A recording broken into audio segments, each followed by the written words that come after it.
Olá, seja bem-vindo, seja bem-vinda. Você está no Tribuna da Ordem, o podcast das comissões da OAB de Santa Catarina. O episódio de hoje é dedicado à Comissão de Justiça Restaurativa. Nós temos grandes convidados hoje aqui, já vou passar a palavra para eles. Mas antes da gente começar, eu gostaria de fazer algumas menções institucionais. Sendo a primeira delas, o Dr. Juliano Mandelli, que é o presidente da nossa seccional e que nos permite a realização desse trabalho diante das comissões. Também o Dr. Douglas Dalmonte, que é o coordenador geral das comissões, e ao Dr. Pedro Miranda, que é o presidente da CASC, e que nos permite a utilização da estrutura do estúdio CASC para a gravação dos nossos episódios. Eu faço uma menção especial também a todos os membros da Comissão de Justiça Restaurativa, e na pessoa da doutora Aline e do doutor Sérgio, que estão aqui presentes, se sintam representados como se efetivamente participando aqui do podcast estivessem.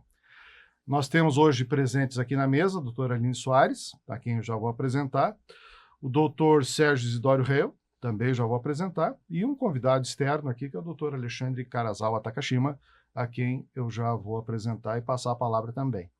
Como de praxe, eu vou fazer a leitura do currículo abreviado dos nossos convidados, né, sendo que a doutora Aline é advogada, é palestrante, né, é instrutora em círculos de conciliação de paz da Justiça Restaurativa, mestre em Ciência Jurídica com dupla titulação no Brasil e na Europa, pós-graduada em Direito Sistêmico e Justiça Restaurativa, facilitadora em Justiça Restaurativa em processos judiciais e extrajudiciais em nível nacional, presidente da Comissão de Justiça Restaurativa da OAB de Santa Catarina, subseção de Navegantes, presidente da Comissão Estadual de Justiça Restaurativa e presidente da Comissão Nacional de Justiça Restaurativa da OAB. É membro do Grupo Gestor de Justiça Restaurativa do Tribunal de Justiça de Santa Catarina e coautora de várias obras jurídicas tratando sobre esse tema.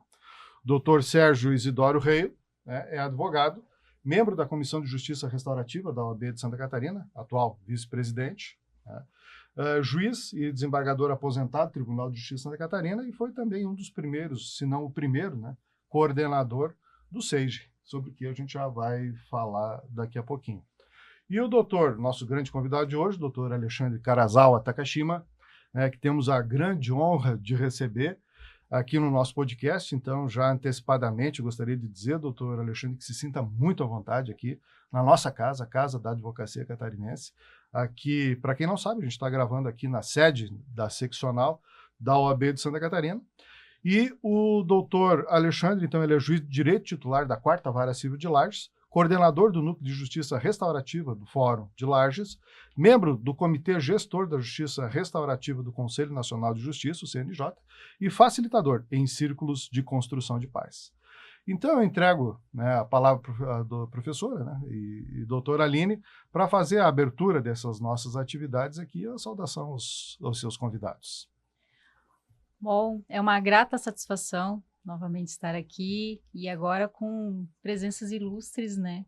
Doutor Alexandre, uma honra recebê-lo.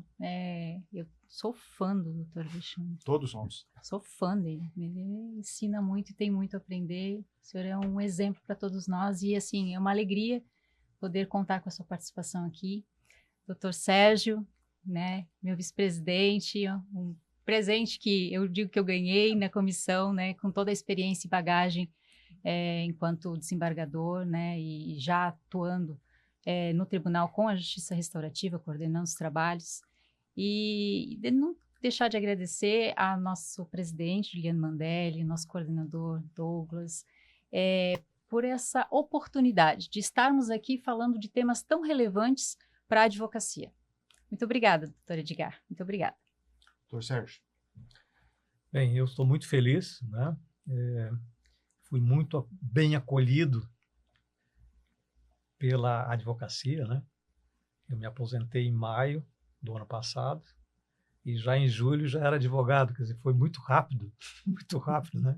E eu não tinha tido a experiência da advocacia, porque na época que eu passei no concurso, em 1981, não havia necessidade do pré-requisito de prática, né? Então, eu saí da Universidade Univale e fui direto para a magistratura. E foram 43 anos como magistrado.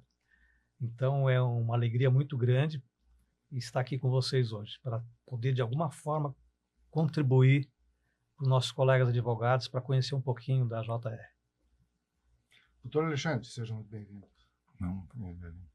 É uma alegria, assim, celebro, assim, a emoção de poder estar aqui, me sinto em casa, assim, na presença do Dr. Sérgio, doutora Aline, professor Edgar.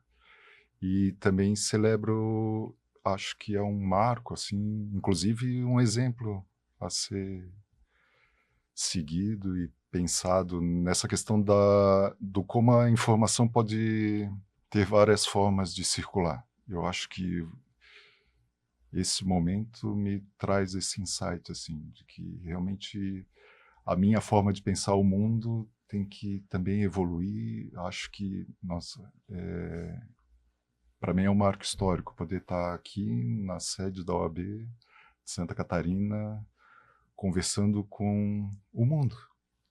Não temos mais fronteiras territoriais, e eu acho que a justiça restaurativa também tem que pensar nesses paradigmas de que talvez o círculo ele possa ser também algo mundial, de alguma forma.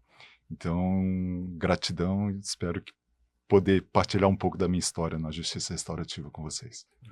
Isso até era uma pergunta que eu ia lhe fazer depois, mas eu acho que o senhor já deu gancho aqui. O senhor vive isso, né, doutor? Faz parte da sua vida, né? No outro dia a gente gravou com a Amanda, né? E a Amanda, ela disse o seguinte, bom, isso é justiça restaurativa, é um estado de espírito, foi mais ou menos o que ela falou. É uma filosofia de vida. Uma filosofia de vida, né? E assim, já conheço o doutor Alexandre, né, de outras interações que a gente teve, né? Mas eu percebo assim que o senhor vive isso mesmo, né, doutor? E como é que é viver essa filosofia da justiça restaurativa? Professor Edgar, eu acho que faz muito sentido, assim, eu lembro que a primeira vez, o primeiro contato que eu tive com a justiça restaurativa foi justamente com a doutora Brigitte, quando ela, agora desembargadora, quando ela estava atuando na Infância e Juventude, aqui na capital, em 2011. E naquele momento gostei, me identifiquei, mas na prática não segui o caminho da justiça restaurativa. O que eu aprendi, professor Edgar, é que a justiça restaurativa tem um elemento de respeito do tempo da história de cada um. E somente em 2015 coincidiu com a minha evolução pessoal e a questão profissional e a justiça restaurativa. Para mim faz muito sentido quando o doutor coloca que não é só algo para se trabalhar, mas é algo para se viver. Eu acho que eu lembro, eu não sei como é que vocês fazem a virada de ano, dia 31 para o dia 1º. Eu lembro que neste ano, na virada no ano passado, né, no dia 31, o meu pedido foi que em 2026 eu possa ser o Alexandre que participa dos círculos todos os dias do ano, 24 horas por dia. Porque realmente lá eu me sinto verdadeiramente o Alexandre Carazawa Takashima naquele momento, assim. Então, sim, eu concordo com a Amanda, é uma filosofia de vida, assim. Por isso que eu respeito muito, assim, essa ideia da justiça restaurativa ser implementada de uma forma massiva, talvez não dê muito certo, porque cada um tem o seu tempo, professor Edgar. E eu acho que eu sou muito feliz, assim, tanto quanto pessoa e profissional na questão da justiça restaurativa, porque fecha muito com os meus princípios e valores, assim, a ideia de que não é propriamente uma lei que eu tenho que seguir, mas quais são os princípios e valores que eu acho importantes na minha vida. A gente sente isso, né? A Aline também, o doutor Sérgio estou conhecendo hoje, né? Mas a Aline também tem essa coisa de viver a justiça restaurativa, né? E a gente vai sendo contagiado. Muito bom. Isso é muito bom, né? A gente vai sendo contagiado, né, doutor Sérgio, por esses espíritos iluminados aí que conseguem talvez ver as coisas antes da gente, né? Verdade. E assim, de fato, né, corroborando, né, com a fala do Dr. Alexandre, é bem isso, né? É uma filosofia, porque uma das coisas que a gente mais quer, e aí o seu desejo também é algo que eu também incorporo na minha vida, é ser a Aline facilitadora fora do círculo, que eu possa ser essa essência que eu tenho dentro do círculo, fora dele, no tribunal, na advocacia, na minha família, na minha casa, com os meus filhos, com meu marido, com as pessoas que eu não conheço, que se aproximam de mim, que possam sentir essa essência que eu incorporei. E como o senhor falou, doutor Alexandre, não é para todos, e cada um tem o seu tempo. E cada um tem o seu tempo. E, então, assim, eu sou muito, muito feliz de ter chegado nesse lugar. Faz parte do meu ser. Então, o diferente, ser diferente todos os dias. Fazer a diferença também. Eu queria fazer uma pergunta para a doutora Aline, que ela é presidente da Comissão Nacional, né, de Justiça Restaurativa, presidente da nossa Comissão Estadual de Justiça Restaurativa, né? E, assim, a ideia, eu amadureci um pouco no meu pensamento e gostaria de trocar essa ideia com a doutora Aline para a gente até começar o nosso debate, né? Mas a ideia, né, dos métodos alternativos, né, de solução de conflitos, ela não é nova, né? Nós estamos falando aí de uma experiência forte, né, nos Estados Unidos, na década de 70, enfim, 60, 70, mas o modelo americano é um pouco diferente do modelo brasileiro, né? Então, eu gostaria de perguntar para a doutora Aline, e agora a professora Aline, né, como é que a senhora vê, né, lá da Comissão Nacional, né, de Justiça Restaurativa, a evolução, né, da justiça restaurativa, academicamente falando, né, sob o ponto de vista teórico, né? A gente tem evoluído e há um crescimento da compreensão teórica do que efetivamente seja a justiça restaurativa no Brasil? Eu vejo que a justiça restaurativa ela chegou num ponto em que ela se expandiu tanto que se fez necessário estar inserida dentro da universidade. Hoje se tem muitas universidades que contam com a disciplina de meios alternativos de resoluções pacíficas de conflito, e cada universidade vai dar a sua nomenclatura, mas trazendo a mediação, conciliação e a justiça restaurativa. Algumas vão trazer algo mais extensivo, né? A possibilidade de extensão. Outras vão trazer disciplinas optativas. Rio Grande do Sul tem várias universidades que já há bastante tempo têm a disciplina de justiça restaurativa propriamente. E isso é uma necessidade para os futuros juristas, no meu ponto de vista. Porque os jovens advogados, e a gente já vê isso muito na prática, porque aqueles que já passaram pelas cadeiras destas disciplinas são juristas com um olhar diferenciado para os conflitos. Porque quando nós atuamos dentro do processo, nós pensamos em lei. Qual é a lei que foi infringida? Qual é a peça processual que eu vou adequar a este caso? Mas não olhamos o conflito, o que está por trás disso, o que levou aquele dano propriamente dito.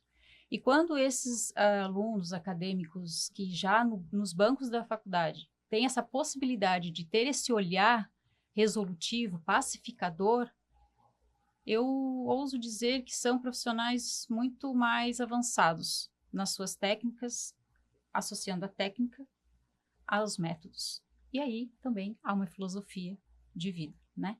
Então eu vejo que tem crescido bastante e eu acho de suma importância cada vez mais nós, enquanto operadores do direito, enquanto juristas, inserirmos isso dentro das universidades, levarmos para as coordenações de cursos de direito, para que a gente possa trazer não é mais uma novidade, é algo que já acontece, isso na prática. Então, vejo de suma necessidade e estamos evoluindo.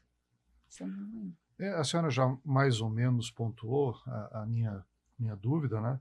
Mas eu vou fazer o questionamento de qualquer forma para isso ficar bem ressaltado, né? Como é que a OAB vê, né, a participação do advogado nessas questões da justiça restaurativa? Olha, com muitos bons olhos, posso dizer assim. Eu estou em posições de presidência de comissão e os membros das comissões, eles trazem muito esse olhar de atuação lá na base, juntamente com os advogados. E a gente vê os colegas que não ouviram falar, não sabem como funciona, quererem saber para poder contribuir de uma forma diferente para o processo. Então, eu vejo que a OAB, ela tem atuado fortemente no fortalecimento da advocacia para as questões da justiça restaurativa, contribuindo com acesso à justiça, que é o papel do advogado, dar acesso à justiça. E a OAB ela tem trabalhado fortemente e nesse sentido de fazer frentes de formação, fazer frentes de diálogo, inclusive institucionalmente, com o tribunal, com o Ministério Público, com a Defensoria Pública, para que possamos todos juntos trabalhar numa mesma sintonia, numa mesma conexão, com o intuito de auxiliar a justiça. E eu acho que esse podcast também é uma forma da gente fazer Sim, isso, né? Com toda certeza. Quando a gente traz uma grande autoridade, como é o doutor Alexandre, para falar sobre justiça restaurativa, eu acho, né, doutor Alexandre, que a sua participação aqui é muito importante, né? Eu não sei se o termo é esse, né? Mas é para a gente ter, para nós advogados, termos um letramento maior, né, sobre a justiça restaurativa. E essa conexão, né, entre o Poder Judiciário e a OAB, ela é extremamente importante também para que todos compreendam que, na realidade, isso não é uma atividade que se restringe à Aline, não é uma atividade que se restringe à OAB de Santa Catarina. É um movimento nacional que tá tomando corpo, né? Então, eu gostaria que o senhor falasse, assim, agora como, né, membro do Comitê Gestor da Justiça Restaurativa do CNJ, né, como é que o CNJ tem visto, né, o avançar prático e o avançar teórico da justiça restaurativa no Brasil? Neste ano, são 20 anos, então, de caminhada da questão da justiça restaurativa dentro do Poder Judiciário aqui no Brasil. Então, neste ano, o comitê entregou como produto, nós vamos ter a partir, ainda está em fase de implantação pelos tribunais, pela Justiça Federal, enfim, o Poder Judiciário, 33 tribunais aqui no Brasil. O CNJ implantou as classes e os eventos dentro do processo eletrônico para reconhecer a justiça restaurativa efetivamente como um procedimento dentro do sistema de justiça, para fazer o primeiro levantamento nacional quantitativo do número de círculos, número de processos, número de pessoas que estão sendo atingidas pela justiça restaurativa. E também o comitê continuamos no trabalho, além do quantitativo, a questão da análise qualitativa, se efetivamente, principalmente quem está sendo beneficiado da justiça restaurativa, como é que eles veem a questão da própria justiça restaurativa, como a população vê a justiça restaurativa. E daí já entra também nessa parte acadêmica, porque sem dados não se faz pesquisa. Então o CNJ está nessa preocupação. Além da prática pelos tribunais de justiça, nós precisamos começar a mapear e criar dados para que efetivamente a gente possa dar base para fins de pesquisas acadêmicas, para que a gente possa efetivamente fazer um controle, inclusive, dessa questão. Para onde é que a gente está indo, de onde é que a gente veio, para onde é que quais os caminhos que a justiça restaurativa dentro do Poder Judiciário pode caminhar. Eu lembro muito o pessoal do Rio Grande do Sul compartilhando que no início da justiça restaurativa, em 2005, lá no Socioeducativo do Rio Grande do Sul, além do adolescente responder pelo ato infracional com prestação de serviço à comunidade, reparação de danos, na justiça restaurativa, quando faziam os acordos, ele novamente fazia a reparação de dano, muitas vezes prestava serviço à comunidade. O que eles perceberam no amadurecimento da caminhada deles, que estava havendo um bis in idem na questão da responsabilização daquele adolescente. São coisas que a academia poderia estar nos acompanhando e auxiliando. Olha, o que vocês estão fazendo, quais são as bases teóricas de vocês, para onde é que vocês querem chegar. E o CNJ, neste ano, foi agora em abril, lançou então a determinação para os tribunais implementarem esse controle de dados estatísticos. Pela primeira vez, depois de 20 anos de justiça restaurativa no Brasil, nós vamos ter dados em relação à justiça restaurativa. Só que também vejo que falta ainda muito diálogo. O CNJ tem o Comitê da Justiça Restaurativa, o Conselho Nacional do Ministério Público tem o comitê deles, a OAB tem o comitê, e a nível nacional nós não estamos dialogando. Como em Santa Catarina nós já conseguimos esse diálogo. o Comitê Estadual tem representantes da Defensoria Pública, do Ministério Público, do Tribunal de Justiça, da OAB, universidades não governamentais, mas a nível nacional nós ainda não conseguimos. Então temos uma caminhada ainda de muito trabalho ainda na justiça restaurativa, mas o momento 2026 é de celebração. São 20 anos de justiça restaurativa aqui no Brasil, iniciado com experiências no Rio Grande do Sul, São Paulo e Distrito Federal, e agora já está em todos os tribunais de justiça do Brasil a partir da Resolução 225 de 2016. Só para acrescentar ali, a nossa experiência no Tribunal de Justiça, ela foi mais tarde. Eu confesso assim, a partir de 2015, né, a tua experiência foi de 2011 lá na Vara da Infância, né? Uhum. Mas a nível de tribunal, só a partir de 2015. Né? Depois, inclusive, 2016, com a Resolução 225, né? Que começou a ser conhecida a justiça restaurativa. E o que eu consegui observar, os cursos que estão sendo oferecidos pela Academia Judicial, que aqueles colegas, aquelas pessoas que participaram de cursos, digamos, há 2, 3 anos atrás, assim, o crescimento da JR no interior de Santa Catarina foi imenso. Dos projetos que estão acontecendo, das novidades que eles trazem. Então, houve uma expansão de 2015 até nesses últimos 10 anos, né? A gente tinha uma ideia assim, a JR faz sucesso no Canadá, nos Estados Unidos, mas aqui no Brasil não. Aqui houve a necessidade do CNJ colocar a espada, né, para obrigar os tribunais a inserir a JR através das comissões. Tanto que a nossa comissão no Tribunal de Justiça, ela deveria ser Comissão da Justiça Restaurativa, mas não é. Ela funciona dentro de uma coordenadoria da infância e juventude. E a CIG passa a ser a presidente da JR por acaso, não há um motivo. Deveria ser uma outra comissão, pode ser a Comissão da Violência Doméstica, o Juizado Especial, todos fazem parte do grupo gestor, né?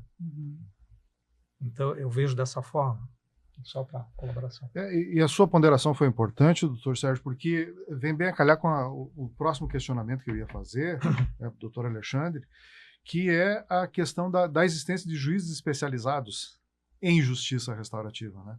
Eu peguei o mapeamento dos programas de justiça restaurativa divulgado pelo CNJ em 2025, né? E dos 33 tribunais pesquisados, 100% dos juízes acumulam função.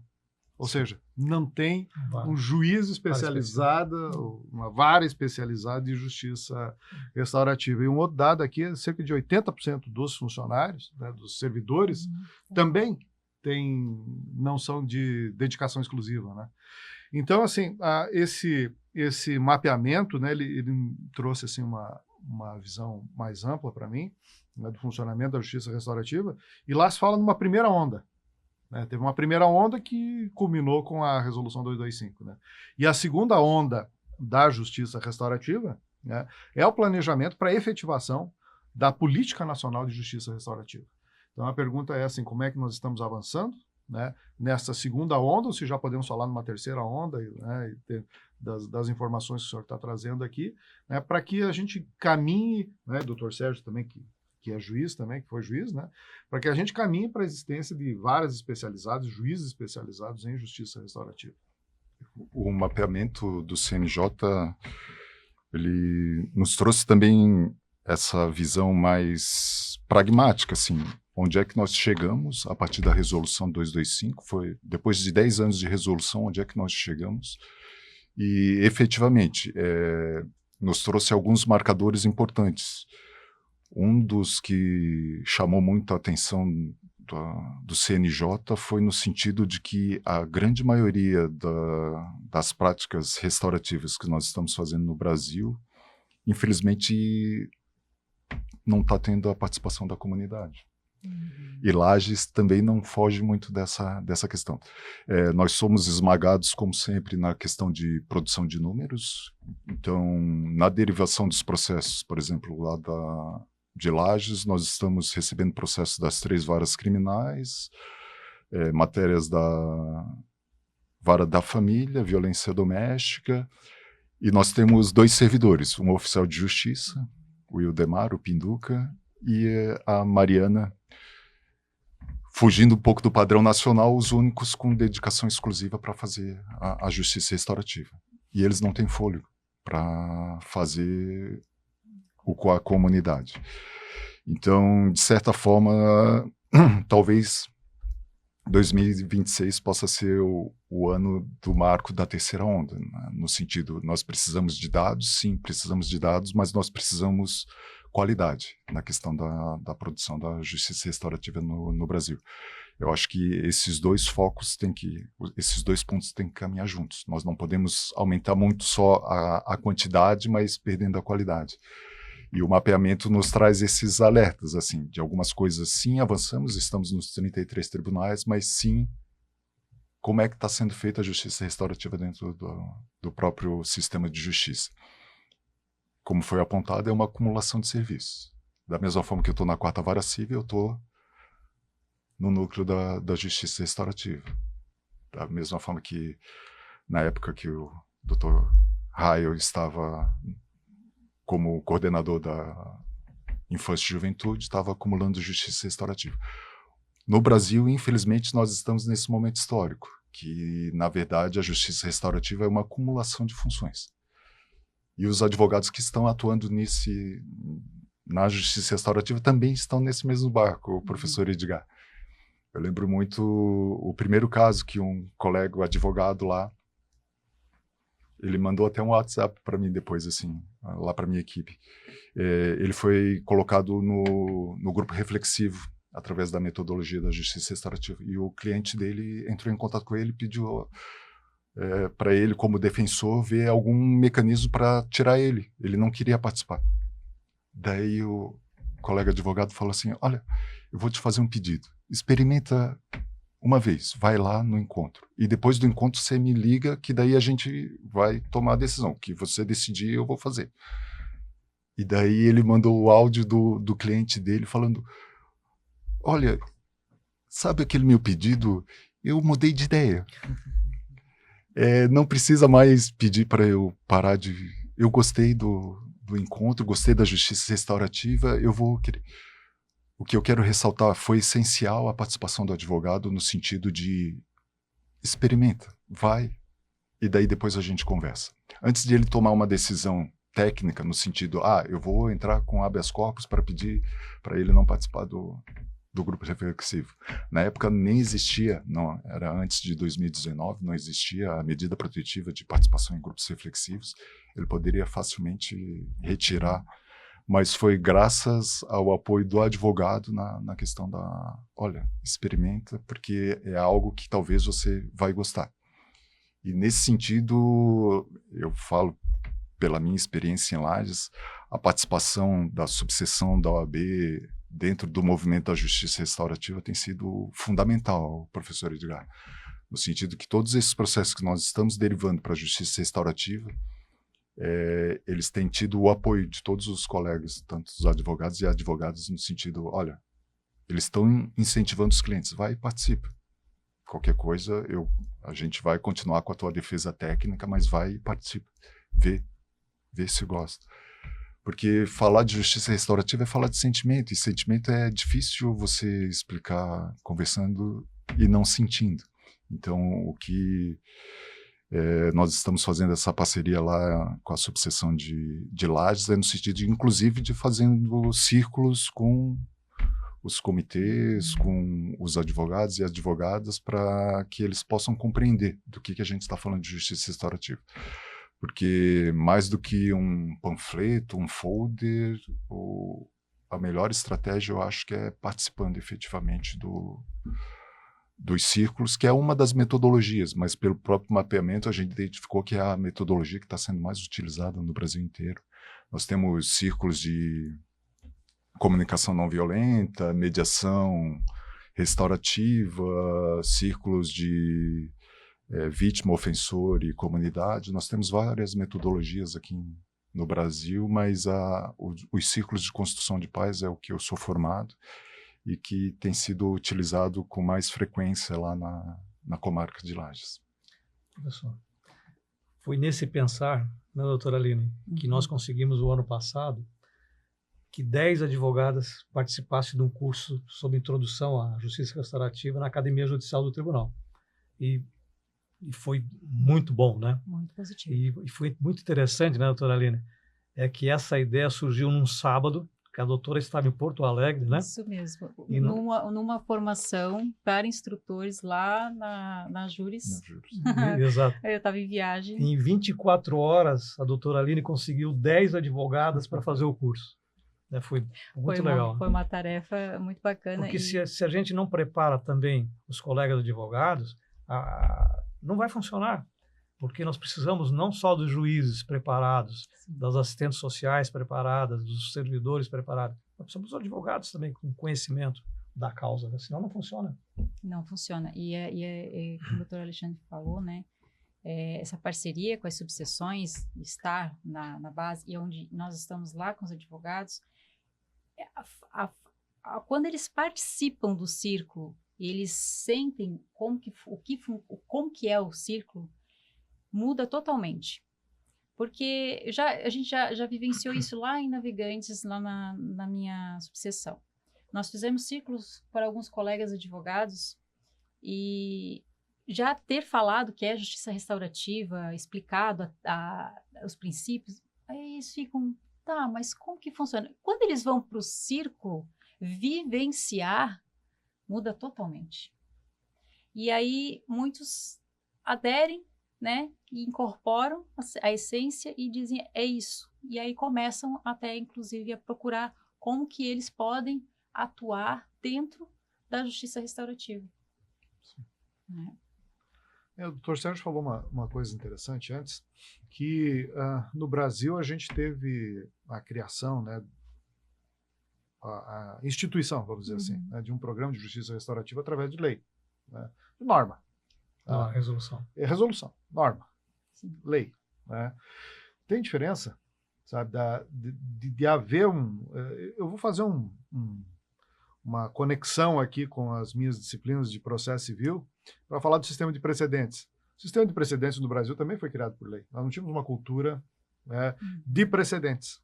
E aí, de repente, vem o CPC, antes um pouquinho já, né, na reforma de 2005, teve a mini-reforma do judiciário e já começou a se implantar lá com a emenda 45, as ideias de precedentes, e veio o CPC 2015 e sedimentou, né? Bom, de agora em diante o esquema é precedentes, né? Com a justiça restaurativa acontece isso também, doutor Alexandre, sabe? Do problema da não existência de uma cultura, né? Quero dizer, nacional, ou pelo menos dos operadores, né? Para poder atuar vamos chamar assim, nesse ramo, né? Do direito aí, que é a justiça restaurativa. Celebra essa pergunta, professor Edgar. E vem, inclusive, dessa questão, dessa internalização da justiça restaurativa aqui no Brasil. Nossa grande fonte Estados Unidos, common law, bem na ideia de precedentes. A justiça restaurativa entrou no sistema de justiça de uma porta totalmente diferente do que o Brasil. É paradoxal que uma resolução, nós falando tanto de princípios e valores, é através de uma resolução que nós nos abraçamos para implementar aqui no Brasil. Inclusive, esse é um dos grandes debates que até agora a gente, dentro do comitê e a nível nacional, nós não conseguimos um entendimento dentro da justiça restaurativa. Nós estamos rachados, assim, literalmente. Tem um grupo da justiça restaurativa que quer a questão da positivação da justiça restaurativa dentro dos códigos e justificam, assim, por exemplo, eu estava na 2ª Vara Criminal de Lages e nós derivávamos a questão da violência doméstica para fins de justiça restaurativa e com um combinado com a 10ª Promotoria, que atuava na violência doméstica, que os homens que participassem da justiça restaurativa teriam, numa eventual condenação, uma atenuante genérica em relação à participação na justiça restaurativa. Mas era um combinado meu e da promotora. Não existia lei. Saiu a promotora, saiu o combinado. Então, daí tem esse movimento nacional que pede, olha, nós precisamos ter uma linha mestra que possa, independente das pessoas, ser institucionalizado. E tem um outro grupo que diz, não, a positivação não faz parte da cultura da justiça restaurativa. Mas nós estamos justamente nesse debate, eu acho que, inclusive, nós temos que desenvolver academicamente essas questões, porque a resposta não está lá nos Estados Unidos. Na verdade, nós temos que criar a resposta aqui do Brasil. Como é que nós vamos fazer essa questão da positivação e a justiça restaurativa? E a questão dos precedentes é um caso bem emblemático. Da mesma forma, a positivação que resolveu a questão dos precedentes aqui dentro do nosso ordenamento jurídico. Mas sim, nós temos esses dilemas ainda, professor Edgar. Não temos solução.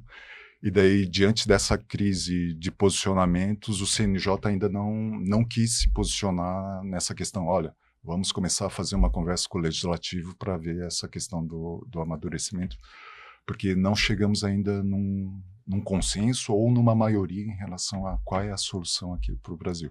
Mas a ideia da resolução 225, professor Edgar, foi justamente a ideia de criar parâmetros mínimos em relação à justiça restaurativa no Brasil. No sentido de não obrigar todos os tribunais a fazerem, mas que não virasse o que eu quisesse fazer e dizer que era justiça restaurativa estava valendo. Sim. O que o CNJ quis naquela época, em 2016, foi dizer, olha, no mínimo faça isso, que são os caracterizadores de uma boa prática em justiça restaurativa. Isso.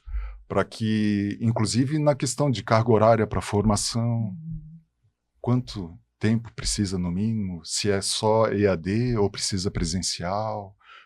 Ele criou alguns padrões, mas deixou a autonomia de cada um dos tribunais, mas meio que foi a porta de entrada, assim, de não ficar tudo assim, o que eu quiser dizer que a justiça restaurativa está valendo.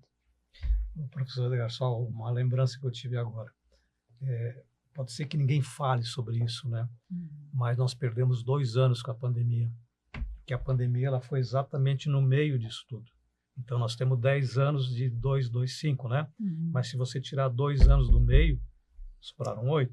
E esses, porque não poderíamos criar círculos durante a pandemia. Sim. Né? E foi algo incrível ali, né? Que aconteceu. Eu acho que a pandemia, fugindo um pouquinho do assunto aqui, mas ela adiantou muitas coisas também. Em muitos anos. Sim, também. Né? Acho que hoje a gente está falando de inteligência artificial e etc, e a aplicação da inteligência artificial no Poder Judiciário, o que vem um pouco na contramão, né, da ideia de justiça restaurativa, mas acho que isso se antecipou, esse debate, pelo fato da pandemia, né? As audiências, também. As audiências virtuais, né? E tal, e isso, na realidade, abriu um caminho, né? Sim. Mas, enfim, teve um ponto que o doutor Alexandre falou, o doutor Sérgio também, né, sobre a questão da formação. Né? E eu tenho um dado aqui que 97% da formação dos juízes e dos servidores, e eu acho que a OAB acaba que não tem um projeto de formação, né? Tem tudo é feito através da comissão, né? Mas 97% é feito através da escola judicial. Né? E aqui, no caso de Santa Catarina, da Academia Judicial, né? E dentre as técnicas, né, ou metodologias utilizadas para a formação, né, de práticas em justiças restaurativas, 95% são dos círculos de construção de paz. Né? Então, doutor Alexandre, o senhor é formador também, né? Eu gostaria que o senhor esclarecesse, né, para a advocacia catarinense o que é, afinal de contas, um círculo, né, de formação de paz e como é que o advogado que está nos ouvindo, e pode ser que agora no meio do podcast ele já tenha interesse em participar, né? Com certeza. Como é que ele faz? Enfim, o que é um círculo, né? E como é que nós, advogados, podemos chegar lá? Né? Essa metodologia da justiça restaurativa, eu acredito, e foi o motivo que me chamou muita atenção como a melhor forma de eu trabalhar a justiça restaurativa, que permitia trabalhar tanto quando o conflito já está instalado, quanto na possibilidade de dinâmicas sem o conflito, para trabalhar determinadas questões, determinados temas. Inclusive, eu retornei a lecionar um pouquinho na substituição de um colega na disciplina da infância e juventude. Inclusive, eu utilizava a metodologia dos círculos na questão da docência. Mas a ideia do círculo de construção de paz, quando é num conflito, eu tinha muito medo, na verdade, de fazer o círculo de conflito. Mas quando eu compreendi a metodologia, que na verdade vai participar quem sofreu o dano, a vítima, o autor do dano, o ofensor, os facilitadores, sempre no mínimo 2 facilitadores, os apoiadores, a vítima e o agressor, eles vão identificar quem são as pessoas de referência que podem auxiliar, e a comunidade. O primeiro círculo que eu participei foi em Tatuí, em São Paulo, e era um caso de pichação do muro da escola. Estavam os 2 adolescentes, as mães dos adolescentes, as 2 facilitadoras e um agente social e um professor de desenho. Na prática, o combinado final foi, eles iam frequentar durante 6 meses essas aulas com o professor de desenho industrial, para fazer o desenho que pudesse cobrir a pichação que eles tinham feito. Na verdade, eles iam reparar o dano, e isso com a participação da direção da escola, que aprovaria ou não o desenho. Mas o mais interessante foi que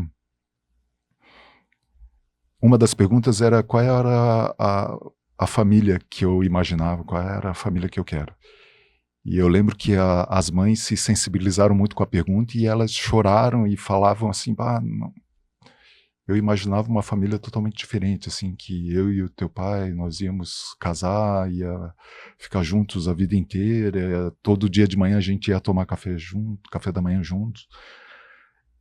E quando chegou a vez dos adolescentes, eles falaram, mãe, mas nós somos a família que eu quero. Me mostrou que, na verdade, um dos espaços onde eu, e naquela oportunidade os adolescentes menos conversavam, era dentro de casa. Assim. A gente falava sobre tudo, mas não sobre coisas importantes como o que é ser filho, o que é ser mãe. E o legal é que, além da reparação da pichação, eles combinaram assim, olha mãe, quem sabe eles precisavam de pegar 2 ônibus. Um para ir até um terminal central, e daí do terminal central o adolescente ia para a escola e a mãe ia para o trabalho. Eles combinaram que na volta eles iam se encontrar no terminal central, para daí voltarem juntos para casa para terem mais tempo de conversa. Sai daquela ideia, professor Edgar, de que o conflito é tão somente uma questão jurídica de reparação de dano do muro pichado. Na verdade, é uma questão das relações daquela família. Então, tanto que dentro dos eventos que o CNJ está colocando agora no EPROC, aqui em Santa Catarina, se o acordo foi frutífero ou infrutífero, mas não no sentido do resultado do processo, mas se teve algum efeito positivo dentro das relações dos envolvidos no conflito. Então, foge um pouco dessa lógica de homologação de acordo para uma lógica de que relações nós conseguimos melhorar dentro disso.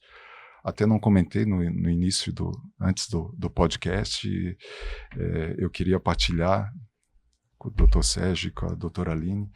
Nós estávamos fazendo uma supervisão de um caso lá de Lages, um caso lá do escritório modelo, em que foi derivado para a justiça restaurativa. No primeiro encontro, o casal do círculo sentaram em posições opostas, dentro do círculo, um diferente para o outro. No segundo círculo, sem combinar nada, quando eles entraram no círculo, os 2 sentaram lado a lado, para trabalhar a questão, olha, nós temos um filho que tem autismo, o que nós vamos fazer?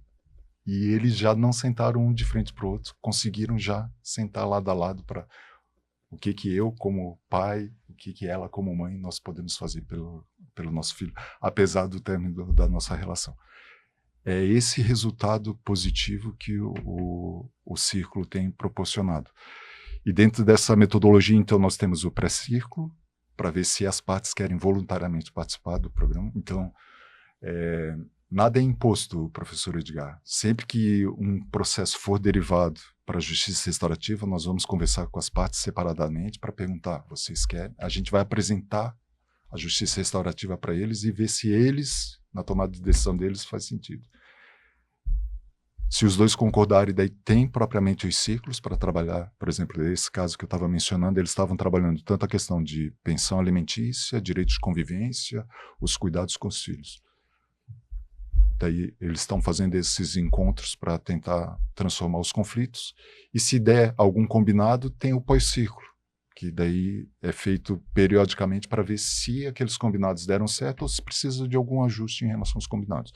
Então, nos ciclos de construção de paz, no mínimo, são feitos 3 círculos para tentar solucionar aquela questão. São os 2 pré-círculos, os círculos, não tem um número X próprio, e os pós-círculos para verificar se os combinados deram certo. Por isso que nós também temos, retornando naquela questão da positivação da justiça restaurativa, nós temos muito receio porque a justiça restaurativa foge da lógica do tempo processual. Totalmente. Daquele prazo que nós teríamos, nós temos 90 dias para resolver isso. Não, a gente sai de uma lógica de tempo em que eles vão ter o tempo necessário para construir as suas soluções.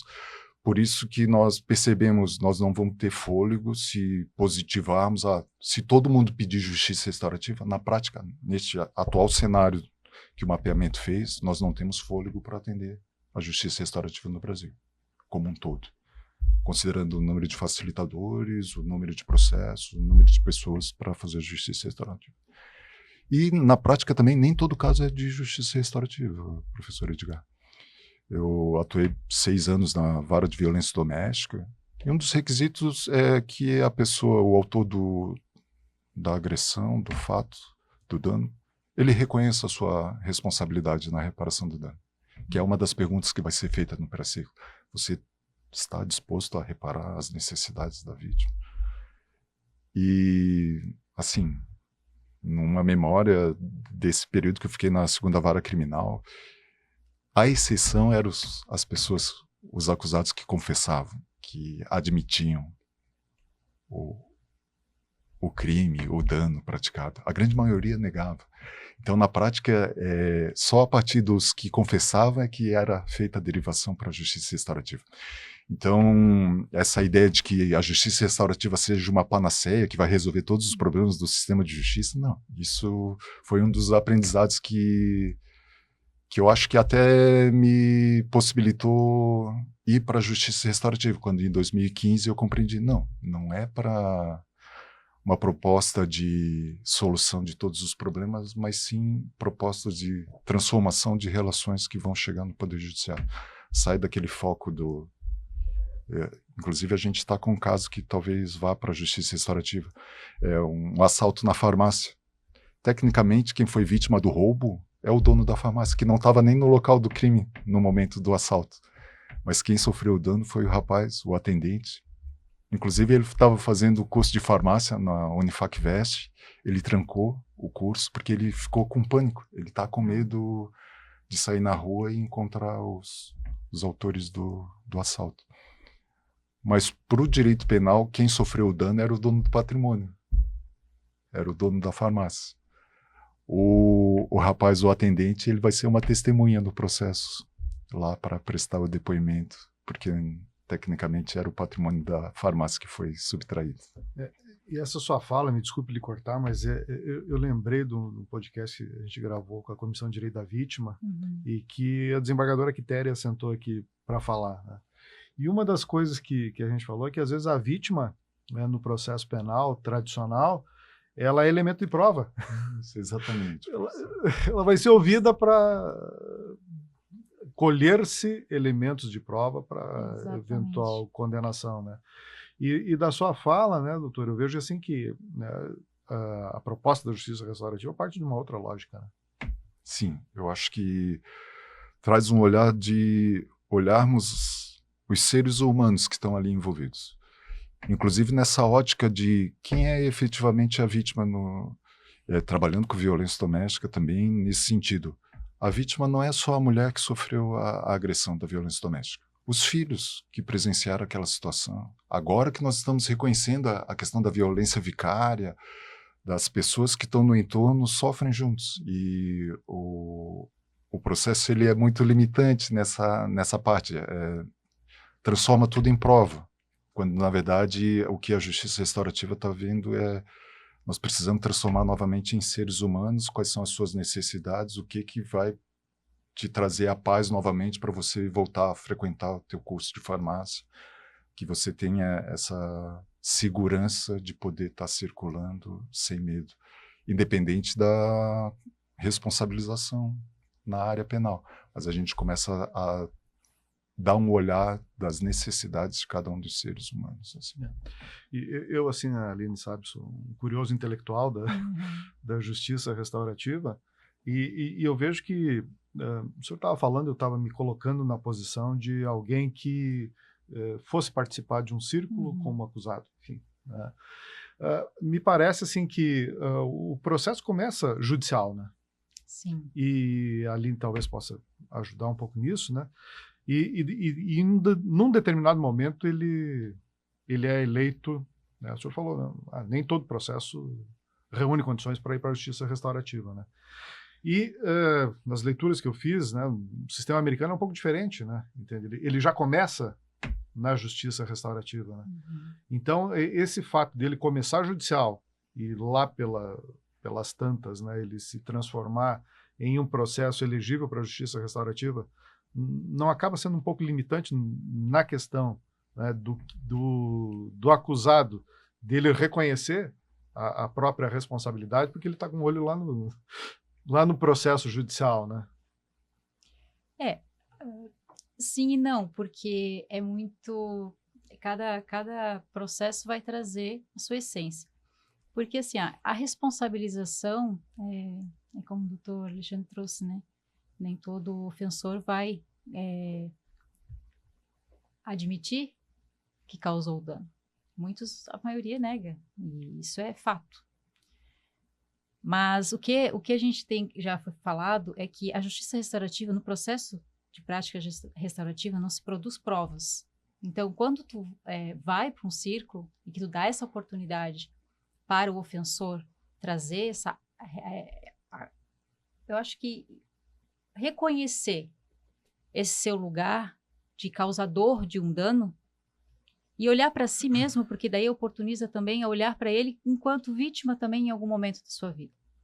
E aí faz com que essa conscientização mostre para ele que assumir a responsabilização do ato produz paz. Aí a gente entra na questão de, às vezes, alguém é penalizado, é condenado a uma pena e não aceita aquela pena de forma alguma, mesmo sendo o causador daquele dano, efetivamente. É uma injustiça comigo. E a gente tem no sistema aí muitas pessoas que estão injustiçadas, né? Se sentem injustiçadas, melhor dizendo.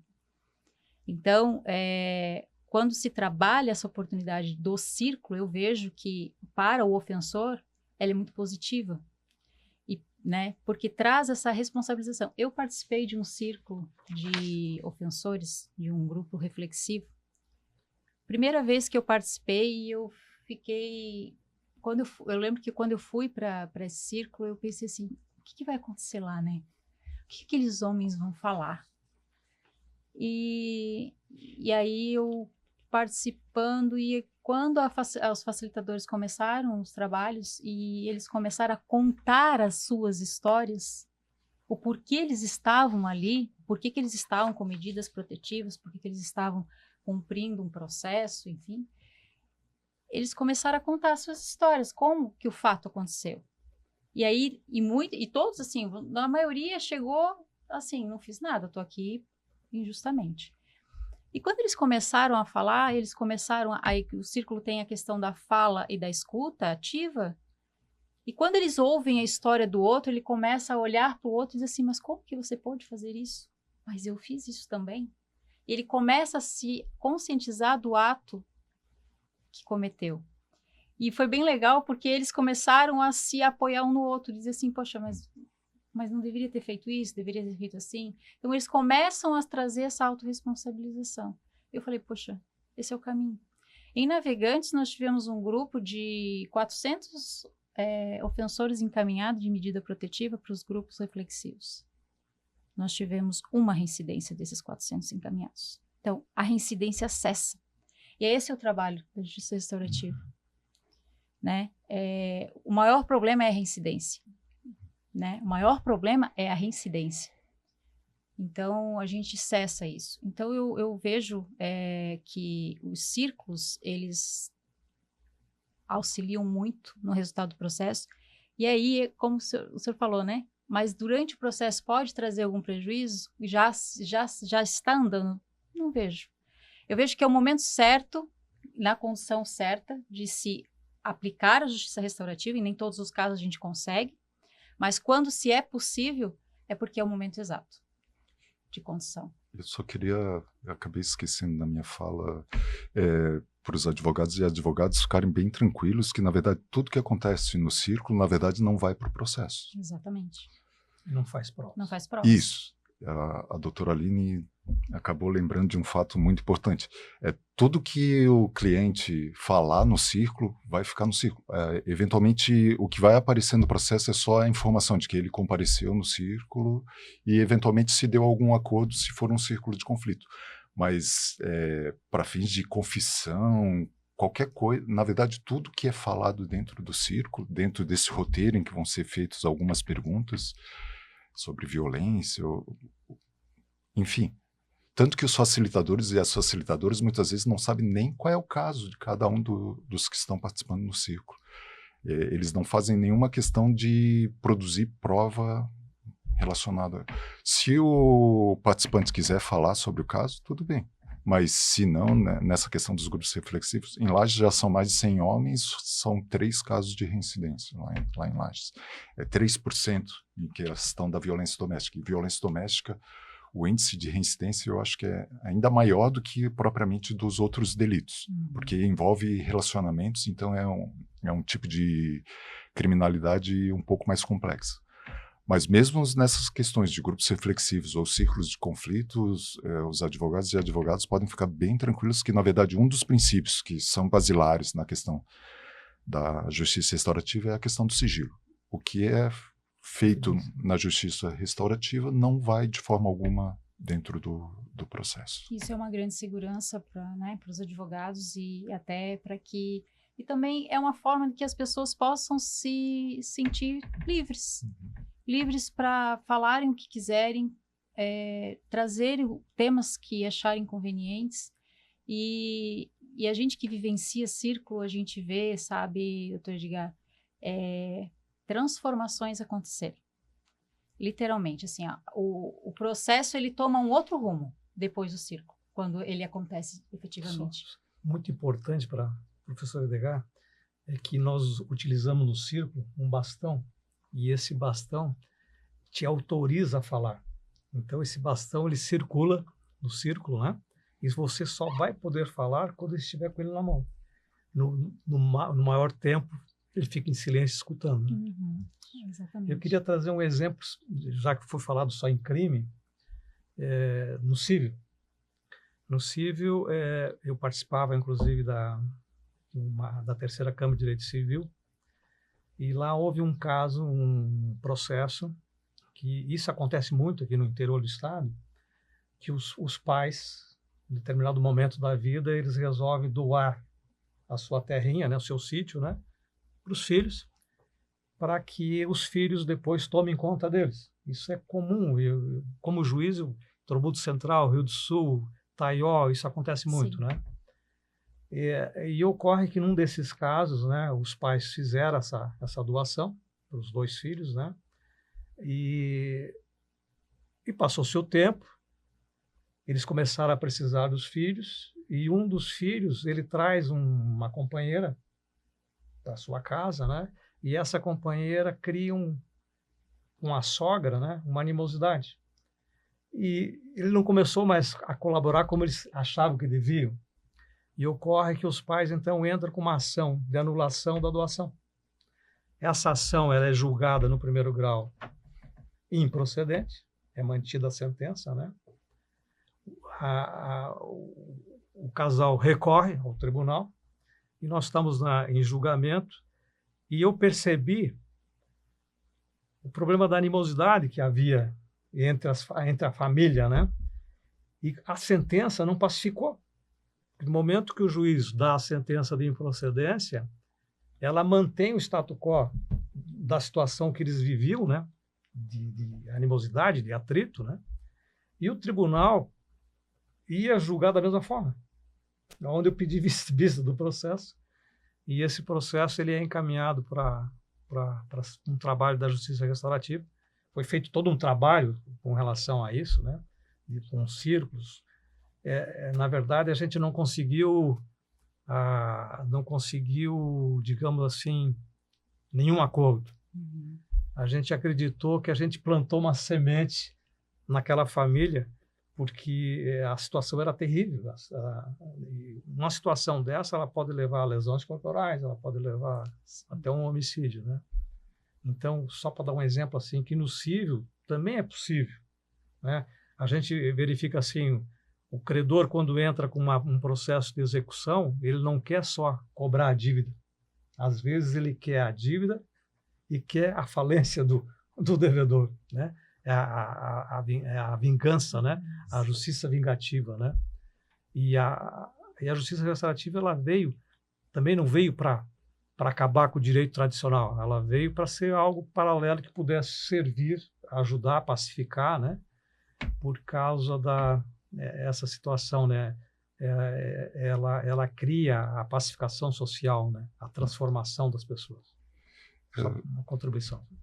E só voltando um pouquinho na questão da pergunta do professor Edgar, na Nova Zelândia, a porta de entrada do socioeducativo é a justiça restaurativa. É o único país que positivou e que, antes de chegar no sistema de justiça, passa pela justiça restaurativa. Todos os casos passam pela justiça restaurativa.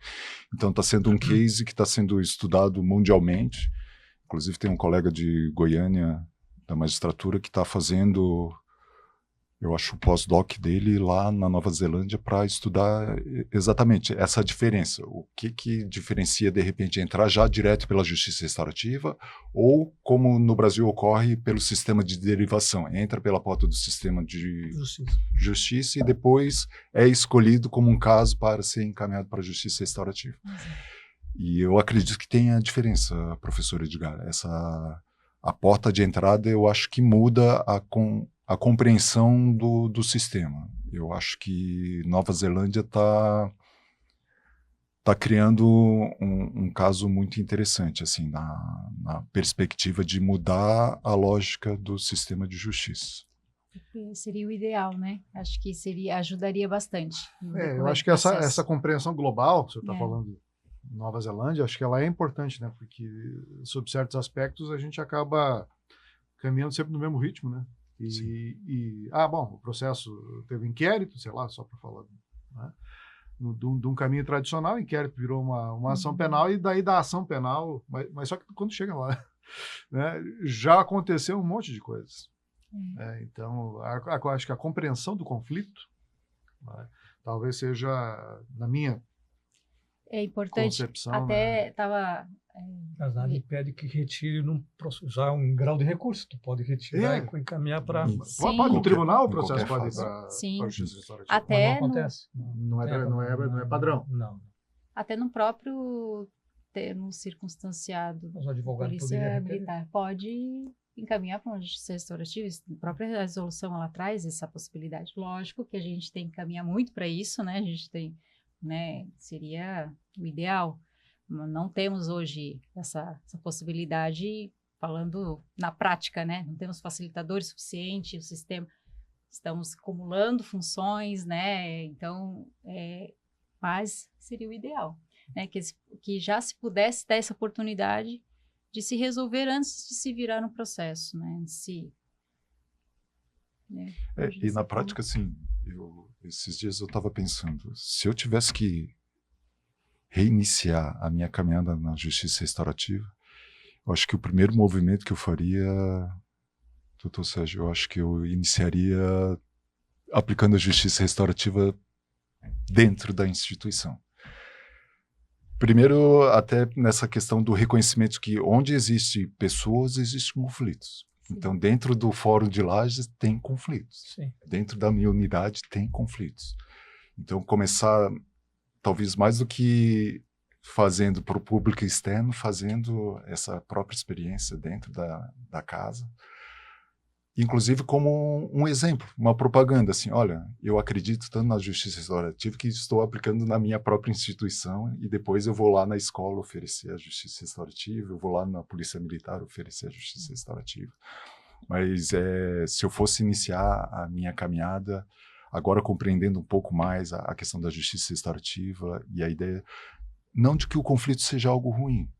Na verdade, é natural eu ter divergência de entendimento em relação com a doutora Aline, mas de que forma eu vou transformar essa diferença com a doutora Aline? De uma forma dialogada, de uma forma respeitosa ou de uma forma violenta? Então, a caminhada da justiça restaurativa, voltando àquela primeira pergunta do eu vivenciar a justiça restaurativa, agora que eu estou compreendendo realmente que a justiça restaurativa é uma forma de como eu lido os conflitos, sejam os meus conflitos pessoais ou os meus conflitos profissionais. Enfim, nossa hora passou muito rápido. Nossa, eu tava... E eu estou chegando à convicção, doutora Aline, que esses podcasts assim não dá para marcar só de 1 hora, né? A gente tem que fazer podcast de 2 ou 3 horas, né? Porque tem certos temas, né, doutor Sérgio, que a gente não consegue esgotar em 1 hora e o objetivo também não é esgotar, mas enfim, né? Eu acho que isso foi dito aqui algumas vezes hoje, né? Mas é de plantar uma semente, né? É plantar semente. É plantar semente. Exatamente. Para que as pessoas passem a conhecer, né? Eu tenho um último dado estatístico aqui, só para complementar a fala do doutor Sérgio, né? Que nem todos os processos, né, eles são só da área de família, né, que vão para a justiça restaurativa, né? Mas o dado interessante desse levantamento do CNJ, né, que 75% vem da infância e juventude, né? Depois vem criminal, que é execução penal, com 60 e poucos %. Violência doméstica, né, que a gente achou que ia ser o primeiro, mas não, ele é 60% só. Quer dizer, só, é 60%. Né? E aí, enfim, né, vai até ambiental ali, que é 18%. Então, quer dizer, tem uma gama muito grande assim, de possibilidades de conflitos, né, serem direcionados para a justiça restaurativa. Então, assim, para a gente já ir para o final, né, doutor Alexandre, isso é uma dúvida pessoal minha, né?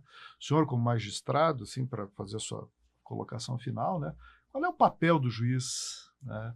Já que tem a questão da acumulação de funções, mas o juiz exerce, né, um papel importante na condução dos trabalhos da justiça restaurativa, né? Qual é o papel do juiz, né, nesse processo todo, enfim, para que não só a justiça restaurativa seja mais conhecida, mas que também, na prática, ela traga resultados positivos aí para as pessoas envolvidas e para o sistema judicial como um todo? Eu tenho tentado, professor Edgar, tanto eu quanto a formação dos novos colegas, juízes e juízas que estão passando pela academia, é mostrar que nós precisamos aprender a trabalhar em rede, sair daquela lógica de que o gabinete é o único espaço em que o magistrado está, em que ele vai poder contribuir na questão da pacificação social, mas a ideia de que o conflito é complexo e precisa esse trabalho em conjunto, que também é o outro princípio que eu adoro muito, é da horizontalidade. Assim. Estamos todos juntos, nós somos seres humanos e nós queremos um lugar melhor para viver. Todo mundo quer ser reconhecido, todo mundo quer ser respeitado, todo mundo tem suas dores. E eu acho que o Poder Judiciário, via CNJ, dá esse sinal, assim, olha, nós como sistema de justiça, nós precisamos estar junto com a comunidade, trabalhando na identificação dos conflitos e nas potencialidades de transformação desse conflito, que foi o grande sinal de alerta que o mapeamento nos trouxe. Nós estamos voltando novamente a trabalhar dentro de um sistema fechado do sistema de justiça, quando a justiça restaurativa, na verdade, precisa efetivamente estar junto com a comunidade. Dentro dessas formações que o Dr. Sérgio mencionou, tem a participação da OAB, mas quantas vagas nós estamos deixando para a comunidade, para que eles possam participar? Para que efetivamente a gente possa ter não só o sistema de justiça participativo, mas o CRAS, CREAS, saúde, associações, enfim. Eu acho que esse é o grande convite que a justiça restaurativa está fazendo para a magistratura, no sentido, precisamos voltar para uma ideia de horizontalidade e sim integrar uma rede. que o Poder Judiciário não trabalha sozinho dentro dessa ideia de conflito, e como bem pontuado, não é só dentro do sistema criminal, mas em todas as áreas. Eu acho que o direito atua e eu vejo potencialidade em relação à justiça restaurativa. Doutor Sérgio. Eu acredito muito na justiça restaurativa, né? Desde que pela primeira vez tive contato lá em 2015, né?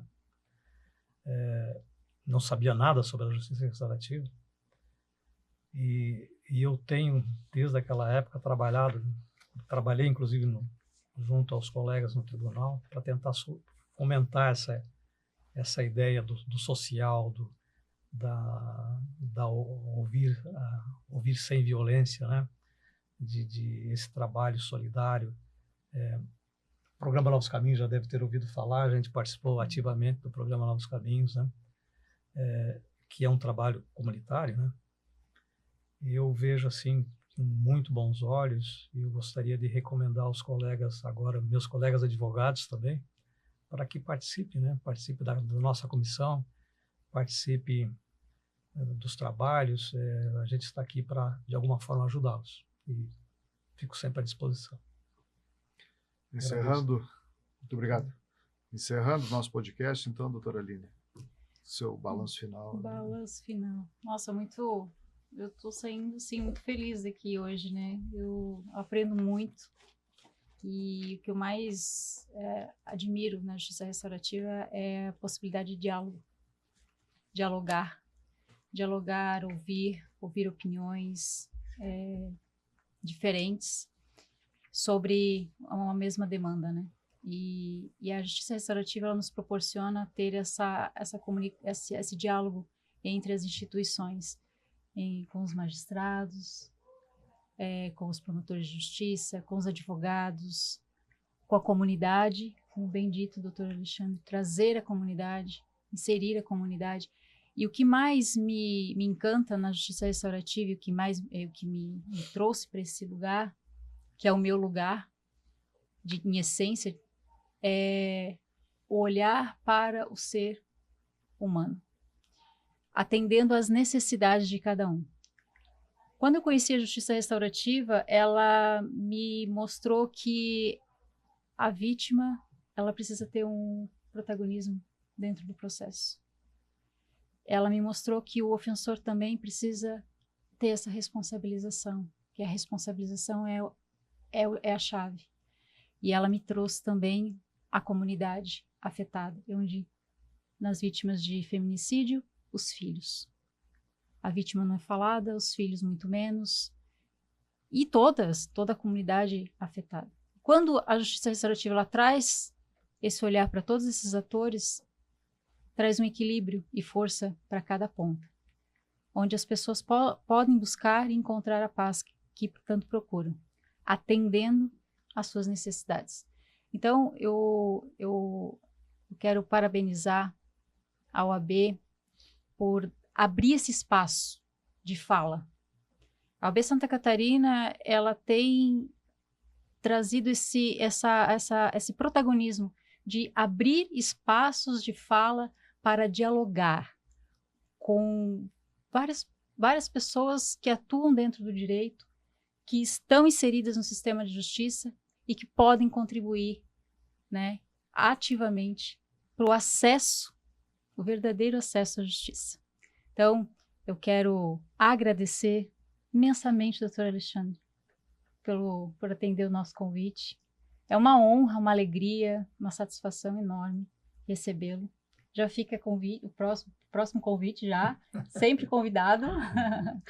E doutor Sérgio também, agradecer muito, né, sua parceria com a comissão.